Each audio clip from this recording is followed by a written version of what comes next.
come up to an area of the park we don't often get to come up to meet Luke and Ryan, to meet a very special lady. Ryan, how's she doing? She's doing really well. She's been here for 9 years now with us. For those people out there that don't know her history, she was the last circus elephant left in a circus in the UK. So in 2011 a decision was taken that that her time really there was done, and she should move on somewhere for kind of like a retirement. So we stepped forward at that time and offered her a home.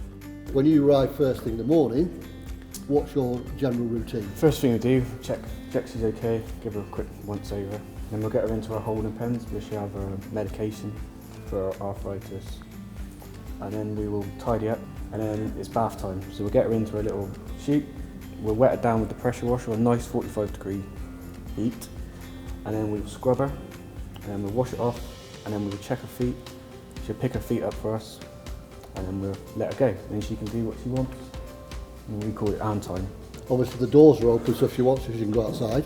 Yeah. But then you hide food in different places in here, do you, for her? Yeah, we'll do a scat feed every morning when we let her out. Be different places every day, keep her on her toes. So what's the special features for her in this house? Well, obviously, we've got deep sand floor in here, Ian, and that's obviously to take the pressure off those joints in the back legs because of her arthritis. Arthritis isn't one of those things that gets better or plateaus, it just steadily gets worse. So we factored that in. The floors are really deep. We provided big sand piles as well, so she doesn't have to lie down flat at night. If she wants to lie down, she can actually lie more at an angle, so it's just easier for her to get down to that angle and therefore get back up.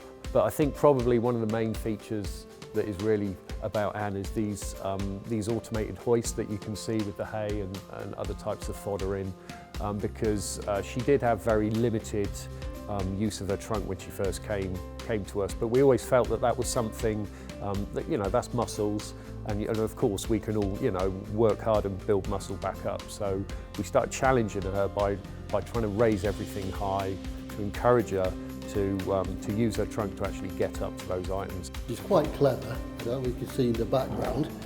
She's used the ball just to get that little bit more height, so she can reach right to the top. Which is actually fantastic to see because, at her age with her arthritis, it's really nice to see that she still has an ambition and physically she can cope with that to be able to reach up.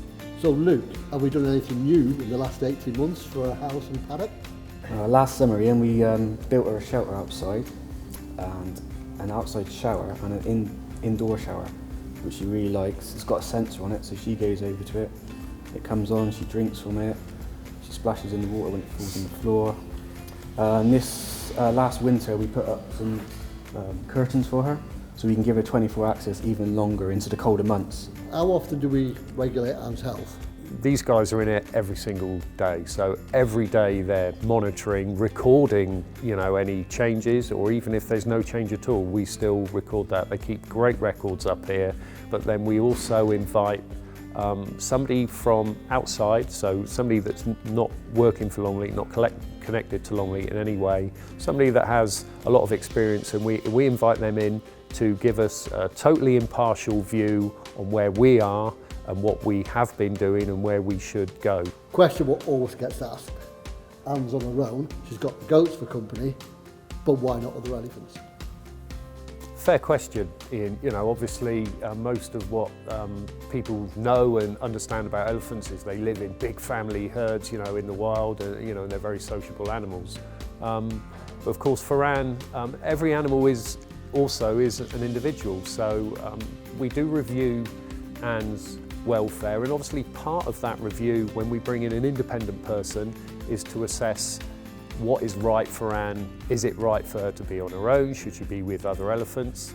Yes, in a perfect world it would be nice for her to be with other elephants, but how do we make that happen? So if it would have to involve Anne moving to another collection, We're very, very limited because you know, our independent reviews tell us that she's not really physically capable of making you know, a plane journey or a ferry journey or a particularly long road journey. So that really narrows down the collections. You're talking sort of UK-based collections that have Asian elephants. We're certainly not saying never ever. Obviously, if we were to bring an elephant into this facility, then what we would have to make sure is that it was exactly the right sort of elephant for Anne. So Ryan, what's the future hold for Anne Living?